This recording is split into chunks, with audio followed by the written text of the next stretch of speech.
Saudaraku yang dikasihi Tuhan Yesus Kristus, kita bertemu di dalam kasih Tuhan yang ajaib. Kita bertemu di dalam persekutuan firman dan Roh Kudus tanggal 23 bulan 4 tahun 2023. Saya akan menyampaikan satu tema tentang perombakan bait Allah jasmani. Saudara yang dikasihi Tuhan Yesus, perombakan bait Allah jasmani ini merupakan perintah Tuhan Yesus yang menghendaki perubahan perspektif tentang bait Allah. Jadi bait Allah pertama ini pada zaman Musa, ini pada abad 15 sebelum Masehi. Kemudian bait suci Salomo sesudah bait Allah zaman Musa atau tabernakel itu, kemudian dibangunlah satu bait suci yang besar, dan keinginan untuk membangun bait suci Allah yang bagus itu ada pada zaman Daud, tetapi karena Daud banyak menumpahkan darah dan kesalahan, maka bisa dibangun di zaman Raja Salomo, itu pada abad ke-10 sebelum Masehi. Kemudian bait suci Allah yang dibangun Raja Salomo itu rupanya dihancurkan oleh bangsa Babilonia pada sekitar 586 sebelum Masehi. Saudaraku, jadi bait suci yang megah yang didirikan Salomo itu dihancurkan oleh bangsa Babel pada 586 sebelum Masehi. Kemudian dibangun lagi sesudah itu, saudaraku, pada zaman Zerubabel tahun 535 sebelum Masehi. Kemudian dari hari ke hari sampai dengan menjelang Tuhan Yesus lahir, tepatnya sekitar 16 tahun sebelum kelahiran Tuhan Yesus, itu bait suci yang dibangun pada zaman Zerubabel itu rupanya sudah mengalami kelapukan dan kerusakan. Kemudian direhab secara megah dan luar biasa oleh Raja Herodes. Jadi Raja Herodes yang ingin membunuh bayi Yesus itu bukan orang yang tidak tahu firman, tetapi justru dia orang yang membangun bait suci. Dia tahu firman, dia mengerti Alkitab, akan tetapi dia melawan kehendak Roh Kudus, bahkan hendak membunuh Tuhan Yesus. Saudara, seringkali yang menghambat satu pelayanan itu bukan orang luar, justru dari orang dalam sendiri. Ini belajar dari Alkitab, belajar dari sejarah. Seperti itu, saudaraku. Herodes itu bukan orang yang tidak kenal Alkitab, itu orang yang ngerti Alkitab, tetapi justru ingin membunuh bayi Yesus, saudaraku, karena dianggap mengancam kedudukan Herodes sebagai raja. Saudara, kemudian saudaraku, sesudah direhab, kemudian sesudah Tuhan Yesus lahir juga tentunya ini, saudaraku, maka kemudian tentang bait suci Allah ini pada tahun 70 Masehi, bait suci yang megah itu diratakan oleh bangsa Roma di bawah pimpinan Jenderal Titus, saudaraku, dirobohkan bait suci yang megah itu. Nah, dari situlah kemudian terjadi sesuatu yang luar biasa. Kita akan membaca di dalam Injil Yohanes pasal 2 ayat 13 sampai 25. Ini revolusi tentang bait suci Allah yang dicanangkan oleh Tuhan Yesus Kristus. Yohanes pasal 2 ayat 13 sampai 25, Pak Nendra dibacakan.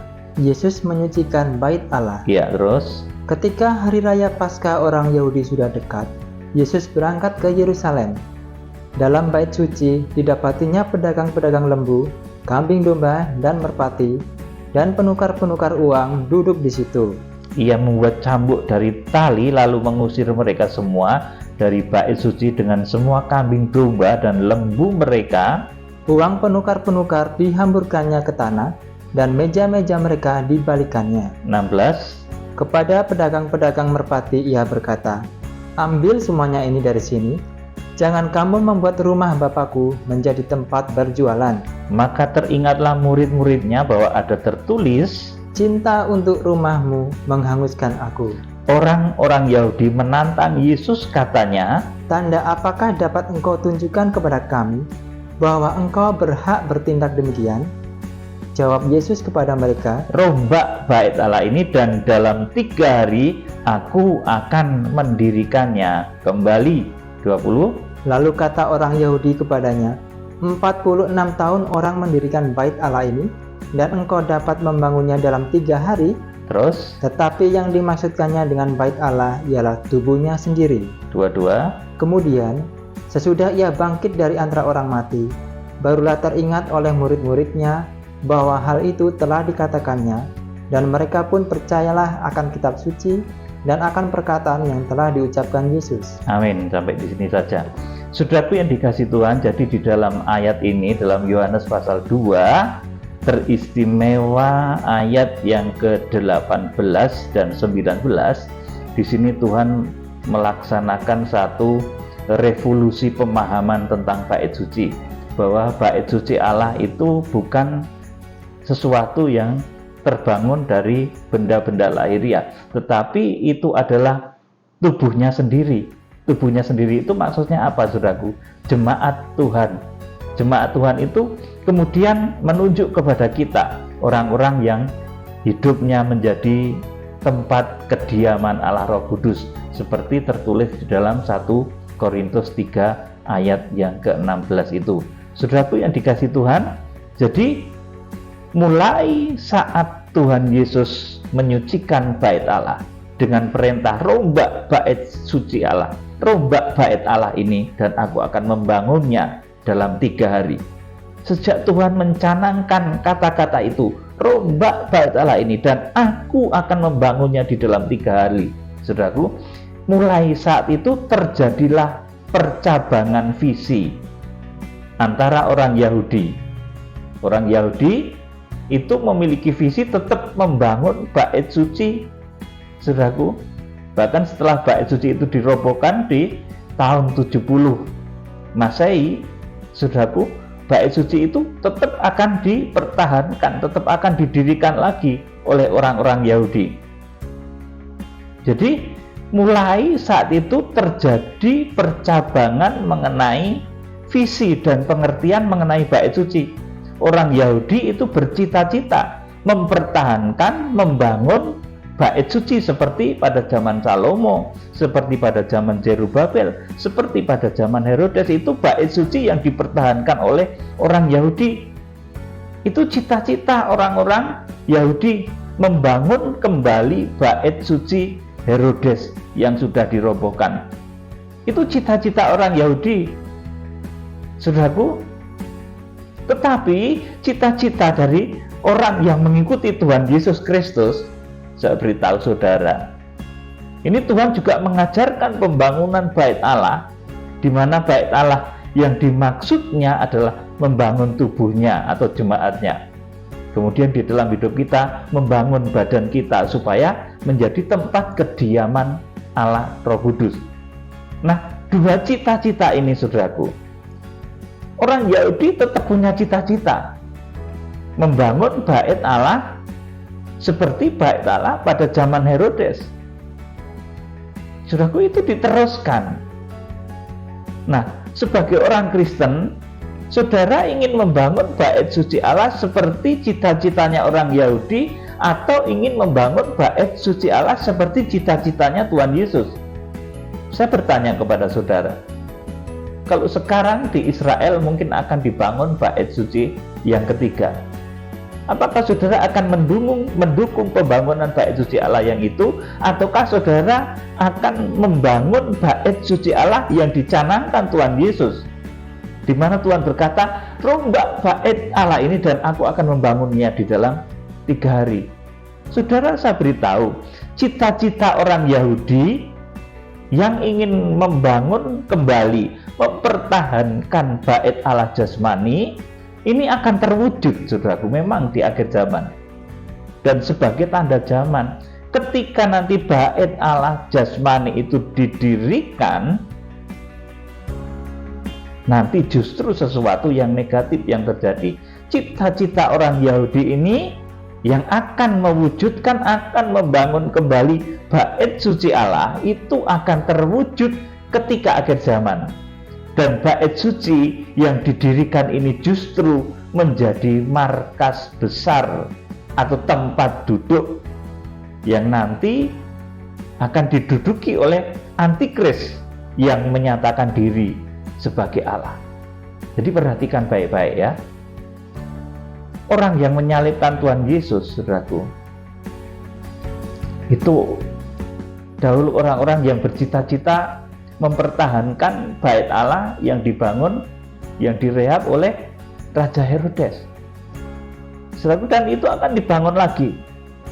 Sebagai orang Kristen, saudara, saya memberitahu saudara apa mendukung visi dari orang-orang Yahudi yang bercita-cita membangun bait suci Herodes itu? Padahal Tuhan katakan, rombak bait Allah ini dan aku akan membangunnya di dalam 3 hari. Saudara, saya ulangi lagi, cita-cita orang Yahudi ini akan terwujud ketika akhir zaman, dan bait suci yang didirikan ini justru menjadi markas besar atau tempat duduknya antikris yang menyatakan diri sebagai Allah. Kita akan membaca Injil Matius pasal yang ke-24 ayat 15 sampai 21. Ayat 15 ini terutama perhatikan, Matius 24 ayat 15 sampai 21. Pak Nindra. Jadi, apabila kamu melihat pembinasa keji berdiri di tempat kudus, menurut firman yang disampaikan oleh Nabi Daniel, maka orang-orang yang di Yudea haruslah melarikan diri ke pegunungan. Terus, orang yang sedang di peranginan di atas rumah, janganlah ia turun untuk mengambil barang-barang dari rumahnya, dan orang yang sedang di ladang, janganlah ia kembali untuk mengambil pakaiannya. Celakalah ibu-ibu yang sedang hamil atau yang menyusukan bayi pada masa itu. Berdoalah supaya waktu kamu melarikan diri itu jangan jatuh pada musim dingin dan jangan pada hari Sabat. Sebab pada masa itu akan terjadi siksaan yang dahsyat seperti yang belum pernah terjadi sejak awal dunia sampai sekarang dan yang tidak akan terjadi lagi. Amin. Saudaraku, jadi orang-orang Yahudi yang ingin membangun kembali bait suci Allah yang sudah dirobohkan pada tahun 70, itu bait suci Herodes, saudaraku, dan cita-cita ini tetap mereka akan kerjakan, dan ini akan terjadi. Cita-cita orang Yahudi itu akan terjadi di akhir zaman, dan ketika bait Allah itu nanti terjadi menjadi kenyataan, saudaraku, maka bait Allah itu, saudaraku, Alkitab ini sudah nulis loh, saudaraku. Jadi apabila kamu melihat pembinasa keji berdiri di tempat kudus, menurut firman yang disampaikan oleh Nabi Daniel, para pembaca hendaklah memperhatikannya, maka orang-orang Yudea harus melarikan diri ke pegunungan. Saudaraku, ini akan terjadi masa antikris, saudaraku, ketika nanti bait suci Allah itu jadi, saudaraku. Dan di sana nanti pembinasa keji, itu si antikris akan muncul. Maka pada saat itu terjadi apa yang disebut pengungsian. Orang-orang yang di Yudea harus melarikan diri ke pegunungan. Ini bahasa dari pengungsian, saudaraku. Feogo, Wahyu pasal 12 ayat yang ke-6 dan ayat yang ke-14. Kemudian orang-orang yang sedang di peranginan di atas rumah, janganlah ia turun untuk mengambil barang-barang dari rumahnya. Ini bahasa dari orang-orang yang diangkat hidup-hidup, yang harpaso. Saudaraku, pada saat masa antikris terjadi itu, saudaraku, sebelumnya orang-orang kudus akan harpaso. Wahyu pasal 12 ayat yang ke-5 itu digambarkan Matius, dalam Injil Matius pasal 24 ayat yang ke-17. Dan orang yang sedang di ladang, janganlah ia kembali mengambil pakaiannya. Celakalah ibu-ibu yang sedang hamil atau yang menyusukan bayi pada masa itu. Berdoalah supaya waktu kamu melarikan diri itu jangan jatuh pada musim dingin dan jangan pada hari Sabat, sebab pada masa itu akan terjadi siksaan yang dahsyat seperti yang belum pernah terjadi sejak awal dunia sampai sekarang dan yang tidak akan terjadi lagi. Ini juga ternubuat di dalam kitab Nabi Daniel pasal 9 ayat 27, Daniel 11 ayat 31, Daniel pasal 12 ayat yang ke-11. Bisa saudara baca sendiri. Saudaraku yang dikasih Tuhan, jadi cita-cita orang Yahudi yang ingin membangun bait suci Allah yang ketiga, itu saudaraku, itu cita-cita orang Yahudi loh, yang dulu menyalibkan Tuhan Yesus. Saudara pengen dukung yang itu, atau saudara ingin mendukung pembangunan tubuh Kristus? Saudara, ini satu rahasia besar, bahwa di akhir zaman itu akan ada dua arus. Yang satu itu cita-citanya membangun kembali bait suci Allah seperti pada zaman Herodes. Itu cita-cita orang yang dahulu menyalibkan Tuhan Yesus. Orang Kristen apa mau mendukung yang seperti itu, saudaraku? Tentunya bukan. Yang kita akan bangun adalah bait Allah rohani, tubuh yang menjadi bait suci Allah. Saudaraku, kita akan membaca 2 Tesalonika 2 ayat 1 sampai yang keempat. Ini tentang antikris yang duduk di bait suci Allah yang ketiga, yang nanti yang akan didirikan oleh orang-orang yang dahulu, saudaraku, punya cita-cita mempertahankan dan selalu membangun bait Allah jasmani. Cita-cita orang yang dahulu menyalibkan Tuhan Yesus, saudaraku. 2 Tesalonika 2 ayat 1 sampai 4, Pak Nendra. Tentang kedatangan Tuhan kita Yesus Kristus dan terhimpunnya kita dengan Dia, kami minta kepadamu saudara-saudara, supaya kamu jangan lekas bingung dan gelisah, baik oleh ilham roh maupun oleh pemberitaan atau surat yang dikatakan dari kami, seolah-olah hari Tuhan telah tiba. Amin. Sampai di sini dulu. Saudara, kemarin sudah saya terangkan mengenai jalur dari turunnya wahyu tentang pengungsian, tentang pengangkatan, tentang datangnya masa antikris. Itu datang atau diturunkan oleh Tuhan melalui satu jalur imamat. Saudaraku, tidak kemudian semua orang itu dapat, tidak, saudaraku, tapi caranya itu seperti Wahyu pasal 10 itu, melalui satu jalur imamat rajani yang sudah ditetapkan oleh Tuhan. Jadi, saudaraku, tentang kedatangan Tuhan Yesus Kristus itu kan kepentingan yang besar, saudaraku, kepentingan yang luar biasa. Seperti halnya kalau seorang raja itu memutuskan sesuatu tentang sesuatu yang besar untuk negaranya, dia itu nggak akan langsung ngomong kepada Pak RT, Pak RW, Pak Camat, tidak, saudaraku, tetapi Perdana Menteri dan menteri-menteri utamanya yang akan diberitahu.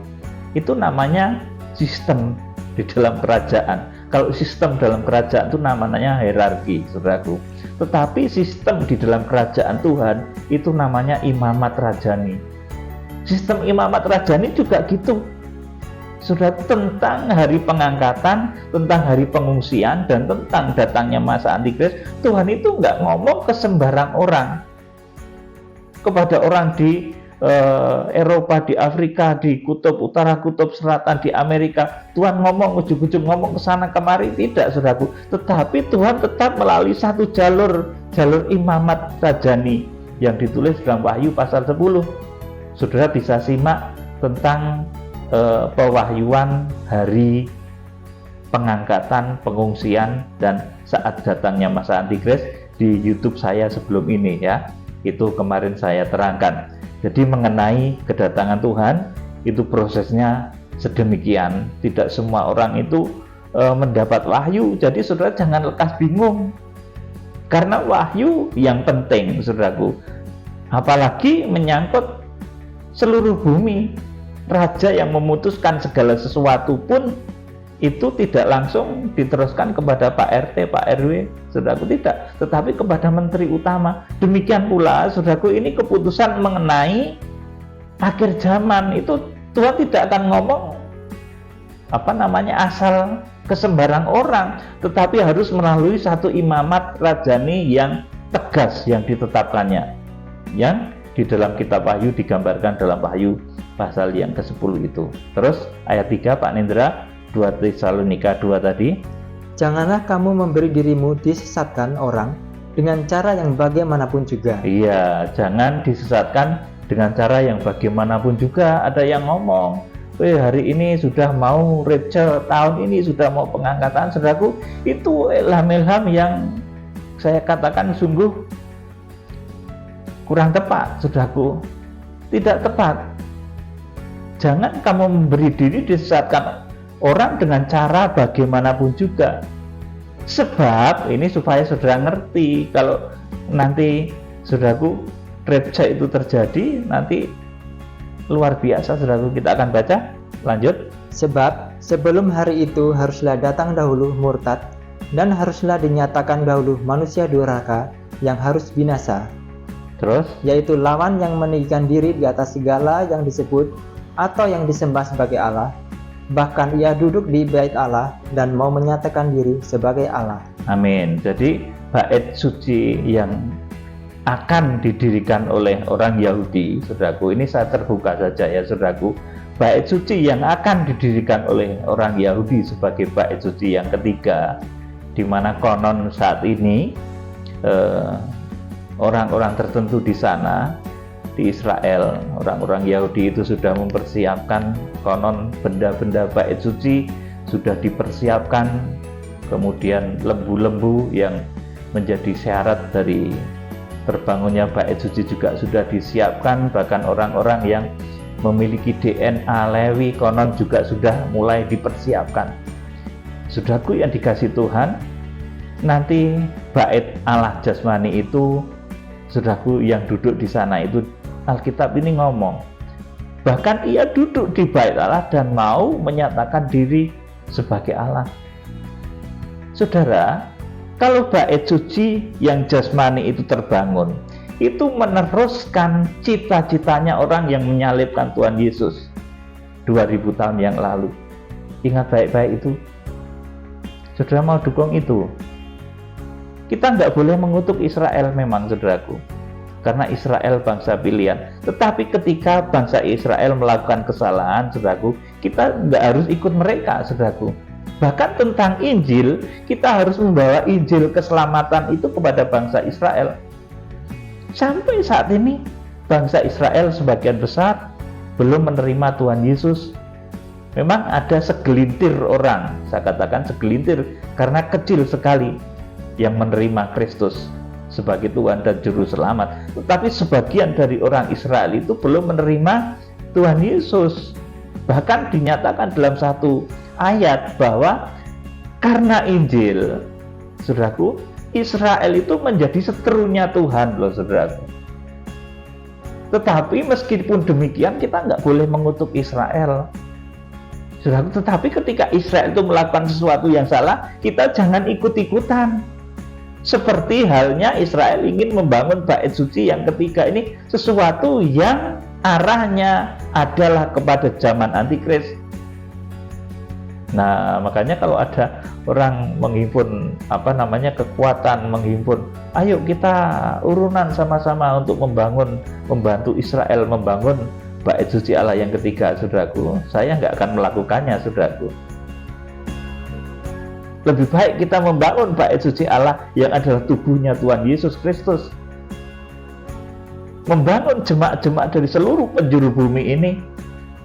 Lebih baik kita melakukan firman Tuhan, kita melakukan penginjilan kepada Israel, kegerakan kuda putih di dalam kitab Wahyu pasal 6 ayat yang ke-1 dan ke-2 itu yang menjadi tugas kita. Saudaraku, itu cita-citanya Tuhan Yesus.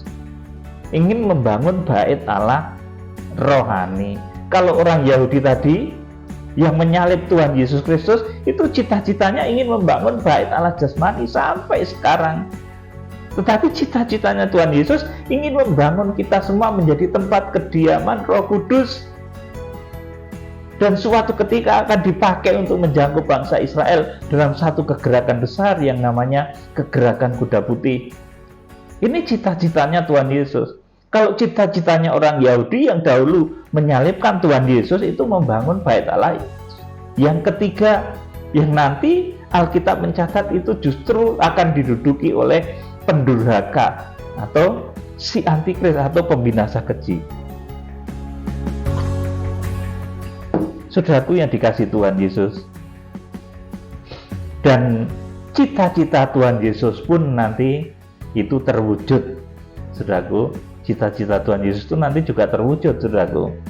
Dari dasar pertama menjadikan tubuh kita sebagai bait suci Allah. Kita akan membaca 1 Korintus 3 ayat 16 dan 17. 1 Korintus 3 16 dan 17. Tidak tahukah kamu bahwa kamu adalah bait Allah dan bahwa Roh Allah diam di dalam kamu? Jika ada orang yang membinasakan bait Allah, maka Allah akan membinasakan dia, sebab bait Allah adalah kudus dan bait Allah itu ialah kamu. Amin, saudaraku. Jadi ini orang Yahudi nggak mau akan hal ini. Bait Allah ya tetap seperti pada zaman Salomo. Bait Allah ya tetap seperti zaman Zerubabel. Bait Allah ya tetap seperti apa yang dibangun oleh Raja Herodes. Orang Yahudi nggak mau akan hal ini, saudaraku. Bahwa tidak tahukah kamu bahwa kamu adalah bait Allah dan bahwa Roh Allah diam di dalam kamu. Ini orang Yahudi nggak mau. Jika orang membinasakan bait Allah, maka Allah akan membinasakan dia. Sebab bait Allah adalah kudus dan bait Allah itu ialah kamu. Ini orang Yahudi nggak mau. Oleh karena itu sekarang ini orang Yahudi yang tidak percaya Yesus tentunya tidak bisa dipenuhi oleh Roh Kudus. Oleh karena itu nanti di dalam kitab Wahyu, setelah kegerakan kitab Wahyu, kegerakan kuda putih itu berhasil, nanti di Wahyu pasal 7 itu kemudian akan memeteraikan bangsa Israel sejumlah secara hurufiahnya 144.000 orang dari suku bangsa Israel nanti akan dimeteraikan. Itu Wahyu pasal 7 ayat 1 sampai 4. Saudaraku, itu karena nanti bangsa Israel akan menerima Tuhan Yesus, maka bisa kemudian diurapi Roh Kudus, hidupnya menjadi bait Allah secara rohani. Jadi nanti akan ada pertobatan massal juga di Israel, meskipun tidak semuanya juga, karena ada sebagian yang tetap ingin membangun bait suci yang digadang-gadang oleh orang-orang Yahudi yang radikal, yang sejak dahulu menyalibkan Tuhan Yesus itu. Anak cucunya, pahamnya itu nanti akan sampai kepada akhir zaman dan menggenapi pembangunan bait suci Allah yang ketiga. Ini mereka tetap nggak akan bisa kita meteraikan, karena mereka akan membangun bait Allah lahiriah. Ini orang-orang Yahudi yang bercita-cita membangun bait suci secara lahiriah. Ingat, saudaraku, ini dulu orang yang menyalibkan Tuhan Yesus, saudaraku.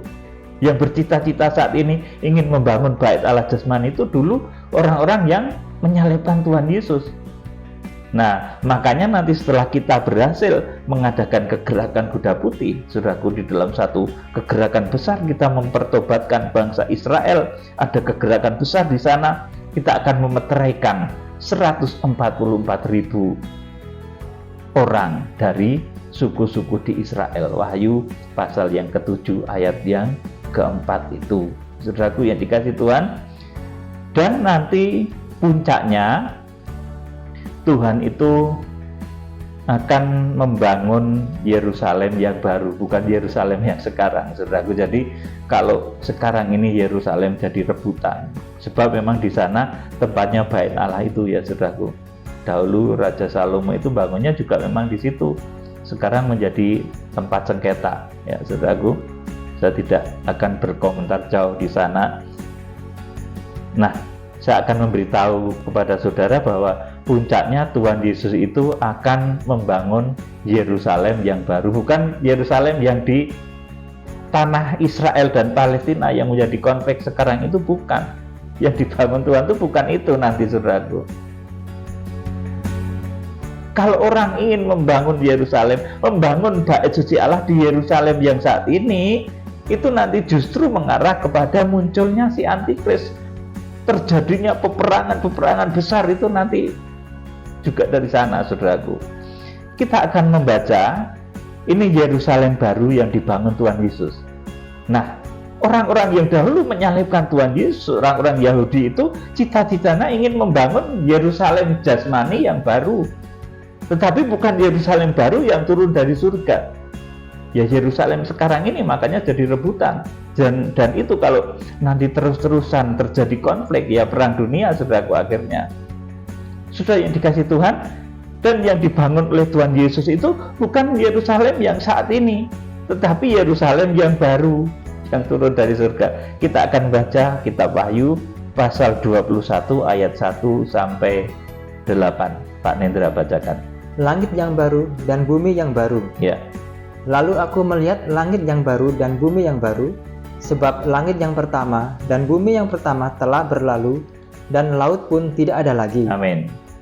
Di sini dulu. Langit yang baru dan bumi yang baru itu artinya bukan langit yang ini dan bumi yang ini. Saudaraku, sebab langit yang ini dan bumi yang ini telah berlalu. Kapan itu berlalunya, saudaraku? Setelah kerajaan 1000 tahun damai. Jadi nanti setelah Tuhan Yesus Kristus datang, itu akan ada satu masa yang disebut kerajaan 1000 tahun damai. Itu kerajaan untuk orang-orang kudus, tubuh-tubuh kebangkitan orang-orang kudus bersama dengan Tuhan Yesus. Orang-orang lain belum dibangkitkan di kerajaan 1000 tahun damai itu. Tetapi orang yang mati di dalam kebenaran, orang yang mati di dalam Tuhan Yesus Kristus itu akan dibangkitkan di dalam kerajaan 1000 tahun damai itu. Setelah kerajaan 1000 tahun damai itu berakhir, kemudian barulah ada satu pengadilan yang namanya pengadilan tahta putih, itu untuk mengadili orang-orang yang tersesat, untuk menentukan kadar penghukumannya di neraka itu seperti apa. Saudaraku, itu pengadilan tahta putih. Saudaraku, nah pada saat pengadilan tahta putih itu digelar, saudaraku, itu langit ini dan bumi ini akan lenyap, saudaraku. Tetapi ketika kerajaan 1000 tahun damai itu masih berada di bumi, belum di langit baru dan bumi baru. Ingat baik-baik ya. Jadi ketika kerajaan 1000 tahun damai itu belum di langit baru dan bumi baru, saudaraku. 1000 tahun damai, kerajaan 1000 tahun damai itu masih di langit ini dan bumi yang ini. Tetapi Wahyu pasal 21 ini adalah langit baru dan bumi yang baru. Sebab langit yang pertama dan bumi yang pertama telah berlalu dan laut pun tidak ada lagi. Ayat 2. Dan aku melihat kota yang kudus, Yerusalem yang baru, turun dari surga, dari Allah, yang berhias bagaikan pengantin perempuan yang berdandan untuk suaminya. Amin. Terus, lalu aku mendengar suara yang nyaring dari tahta itu berkata, lihatlah, kemah Allah ada di tengah-tengah manusia, dan ia akan diam bersama-sama dengan mereka. Mereka akan menjadi umatnya, dan ia akan menjadi Allah mereka. Ayat 4. Dan ia akan menghapus segala air mata dari mata mereka, dan maut tidak akan ada lagi. Tidak akan ada lagi perkabungan, atau ratap tangis, atau duka cita, sebab segala sesuatu yang lama itu telah berlalu. Terus 5. Ia yang duduk di atas tahta itu berkata, lihatlah, aku menjadikan segala sesuatu baru. Dan firman-Nya, tuliskanlah, karena segala perkataan ini adalah tepat dan benar. Amin. Saudaraku, jadi Tuhan itu menjanjikan segala sesuatu yang baru. Lihat, aku menjadikan segala sesuatu baru. Langit baru, bumi baru, semuanya baru. Saudaraku, di Yerusalem baru ini, saudaraku. Lihatlah, aku menjadikan segala sesuatu baru. Betapa gembiranya saudara kalau mendapat sesuatu yang baru saat di dunia ini saja, saudaraku. Mendapat rumah baru, saudaraku, bukan rumah bekas. Sudah senang toh, saudaraku? Saudara dapat motor baru, bukan motor bekas. Sukacita toh, saudaraku? Sudah mendapat mobil baru, bukan mobil bekas. Ya senang ya, saudaraku? Kalau namanya mobil bekas itu ya di jalan sering mogok, ngadat macam-macam, saudaraku. Untuk pelayanan ya jadi repot, dibatasi jam padahal pelayanan itu kadang, saudaraku. Tapi macetnya kadang lama, saudaraku, jadi terlambat gak jadi pelayanan, saudaraku. Ya saudaraku, jadi segala sesuatu yang baru itu luar biasa. Baju baru, saudaraku, itu juga enak, apalagi yang pas, saudaraku. Sepatu baru, sandal baru, saudaraku, kursi baru, saudaraku. Segala sesuatu yang baru itu bagus, tetapi itu akan diberikan, itu kemarin sudah saya sampaikan, itu kepada orang-orang yang hidupnya juga hidup baru. Jadi memiliki kehidupan yang baru, ya saudaraku. yang semuanya bergantung kepada Tuhan, semuanya mengutamakan Tuhan. Di dalam hidup ini Tuhan menjadi yang utama, menjadi yang paling diutamakan, paling diandalkan, saudaraku, bukan kekuatan sendiri. Saudaraku yang dikasih Tuhan, terus ayo dibaca ayat selanjutnya. Firman-Nya lagi kepadaku, semuanya telah terjadi, aku adalah Alfa dan Omega, yang awal dan yang akhir. Orang yang haus akan kuberi minum dengan cuma-cuma dari mata air kehidupan. Terus, barang siapa menang, ia akan memperoleh semuanya ini, dan aku akan menjadi Allahnya, dan ia akan menjadi anakku. Ayat 8, ini yang tidak bisa masuk di Yerusalem baru, itu orang-orang seperti ini. Tetapi orang-orang penakut, orang-orang yang tidak percaya, orang-orang keji, orang-orang pembunuh, orang-orang sundal, tukang-tukang sihir, penyembah-penyembah berhala, dan semua pendusta, mereka akan mendapat bagian mereka di dalam lautan yang menyala-nyala oleh api dan belerang. Inilah kematian yang kedua. Amin. Saudaraku, jadi cita-cita Tuhan Yesus yang dahulu berkata, rombak bait Allah ini dan aku akan membangunnya di dalam 3 hari. Ini puncaknya di sini, saudaraku. Ketika Tuhan membangunkan Yerusalem baru bagi kita. Yerusalem baru itu bukan Yerusalem yang di tanah Israel dan Palestina menjadi rebutan, itu bukan itu, saudaraku. Tetapi saya beritahu kepada saudara lagi, orang-orang Yahudi memang berkeinginan membangun bait Allah yang ketiga, saudaraku. Siapa itu mereka yang ingin membangun bait suci yang ketiga itu, saudaraku? Mereka adalah orang-orang yang meneruskan cita-citanya nenek moyangnya yang dahulu menyalibkan Tuhan Yesus. Tuhan Yesus malah nggak ingin bangun bait suci yang jasmania, itu Tuhan Yesus nggak ingin. Yang akan dibangun oleh Tuhan itu justru bait Allah yang rohani, yaitu tubuh kita yang menjadi bait suci Allah yang nanti dibawa ke Yerusalem baru. Saudara yang dikasih Tuhan, oleh karena itu Injil itu harus diberitakan ke seluruh penjuru bumi, karena yang diutamakan oleh Tuhan itu bukan bait Allah yang jasmani. Kalau bait Allah yang jasmani, ya nanti yang terbangun yang di Israel itu saja. Saudara nggak boleh membangun bait suci Allah itu di sini gitu, nggak boleh, saudaraku. Ya harus di Israel sana, saudaraku. Membangun bait suci Allah dengan ruang-ruangnya seperti ketika zaman Raja Salomo, saudaraku, ada ruang Maha Kudus, ada ruang kudus, pelataran. Saudara bikin sendiri, mungkin di Kalimantan gitu ya nggak boleh. Tetapi kalau misalkan itu cuma untuk saudara mengenang bahwa tabernakel itu bentuknya seperti ini, bagus, ya boleh saja. Tetapi saudaraku, kalau yang dimaksud bait Allah itu lahiriah, nanti ya akan terjadinya di Israel sana, dan yang diselamatkan itu nggak banyak, saudaraku. Oleh karena itu Injil itu membuat kita menjadi bait suci Allah. Seperti apa kata Rasul Paulus? Tidak tahukah kamu bahwa kamu adalah bait suci Allah dan Roh Allah diam di dalam kamu? Saudaraku yang hidup, yang dikasih Tuhan, juga ada satu ayat bahwa kamu adalah suratan yang hidup yang dituliskan, saudaraku, oleh Roh. Saudaraku, kamu adalah Injil yang hidup, saudaraku. Oleh karena itu di akhir zaman Injil itu akan diberitakan ke seluruh penjuru bumi, karena yang dibangun oleh Injil itu bukan bait Allah jasmani, tetapi bait Allah rohani.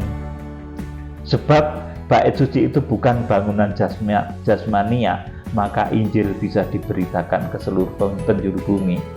Kalau saudaraku, bait suci itu adalah bangunan jasmania, maka yang benar ya bangsa Israel itu bangun di sana tok, saudaraku. Tetapi oleh karena Injil, badan kita ini menjadi bait suci Allah, saudaraku. Dan sudah tahu di Wahyu pasal 14 ayat 6 itu, yuk dibacakan ayat terakhir, Wahyu pasal 14 ayat yang ke-6 dan ayat yang ke-7. Dan aku melihat seorang malaikat lain terbang di tengah-tengah langit, dan padanya ada Injil yang kekal untuk diberitakannya kepada mereka yang diam di atas bumi, dan kepada semua bangsa dan suku dan bahasa dan kaum. Terus ayat 7. Dan ia berseru dengan suara nyaring, takutlah akan Allah dan muliakanlah Dia, karena telah tiba saat penghakimannya, dan sembahlah Dia yang telah menjadikan langit dan bumi dan laut dan semua mata air. Amin. Saudaraku, jadi di akhir zaman Injil itu akan diberitakan ke seluruh penjuru bumi. Saudaraku, di sini digambarkan, dan aku melihat seorang malaikat terbang di tengah-tengah langit, dan padanya ada Injil yang kekal. Injil yang kekal itu sudah saya sampaikan kepada saudara, itu bukan Injil yang tebal itu yang sering saudara baca, itu bukan itu, saudaraku. Bukan Injil elektronik, itu juga bukan. Injil yang kekal itu hati saudara yang ditulisi oleh firman, saudaraku. Dan Injil yang kekal ini, saudaraku, luar biasa. Ini yang membuat manusia menjadi bait suci Allah. Ini merupakan cita-cita dari Tuhan Yesus Kristus, di mana Tuhan berkata, rombak bait Allah ini dan aku akan membangunnya di dalam 3 hari. Tetapi orang Yahudi menentang. Orang Yahudi tetap ingin mempertahankan dan membangun bait suci Allah. Dan di akhir zaman nanti akan digenapi. Bait suci Allah itu memang akan dibangun. Bait suci Allah secara jasmani yang dahulu megah ketika dibangun Raja Herodes, itu nanti akan dibangun kembali. Dan ketika itu dibangun, Alkitab mencatat, Matius pasal yang ke-25 ayat 15 tadi, di sana nanti pembinasa keji itu akan berdiri. Kemudian di ayat lain lagi tadi juga sudah kita baca di 2 Tesalonika 2 ayat 4 tadi, saudaraku, si pendurhaka itu akan duduk di bait Allah, si antikris itu akan duduk di bait Allah dan mau menyatakan diri sebagai Allah. Inilah arus dari orang-orang yang dahulu menentang Yesus dan berkata, tanda apakah sehingga engkau berhak bertindak demikian? Tuhan katakan, rombak bait Allah ini dan aku akan membangunnya dalam 3 hari. Dan cita-cita dari orang-orang yang menentang Yesus, yang menyalibkan Yesus itu nanti di akhir zaman diwujudkan dengan membangun bait suci yang ketiga. Tetapi kita semua akan membangun bait Allah sejati, yang puncaknya adalah Yerusalem baru yang turun dari surga. Kiranya Tuhan Yesus Kristus memberkati. Salam penuaian, haleluya, amin.